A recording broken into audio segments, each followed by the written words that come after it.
I'm actually looking for the old leaves from last year, like these petioles or leaf stalks, which is all that remains of the leaves from last year.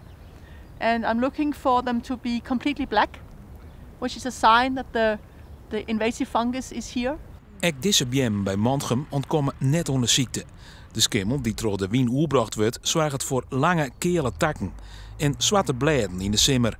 Het is een schrikbeeld voor de iepenwacht. Dit komt er wel op aan. Dit had wel iets van ja, hoe in het verleden de iepziekte in Friesland actief is. En ja, zoals van de morgen en ik kwamen we hier Mantgem in rijden. En ja, dan direct zeggen dat alle esken, echt alle esken aantast binnen, ja, dat baat me worstwaring.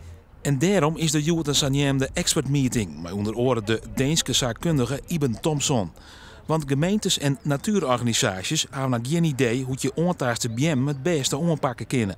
Ja, daar is op dit moment net een eenduidig antwoord op. Het is wel van belang om net alle bjem die het aantast binnen direct om te zagen. Maar goed zien van best in de bjem en hoe vier best aantasten. Want het lijkt erop dat een zieke es nog wel 10 tot 20 jaar teruggroeien kan. En een nieuwe bjem had ongeveer lieke lang nodig om een behoorlijke lengte te groeien. Keelslag driegen dat alles omzegen wordt. Littenzerdiel is een van de gemeentes die het zo'n kwart vol inzet op behoud van de essen. We dienen er is niks aan. We zullen nog wat oorsbinnen om te onderzoeken op een diverse manier van snoeien, van bjem.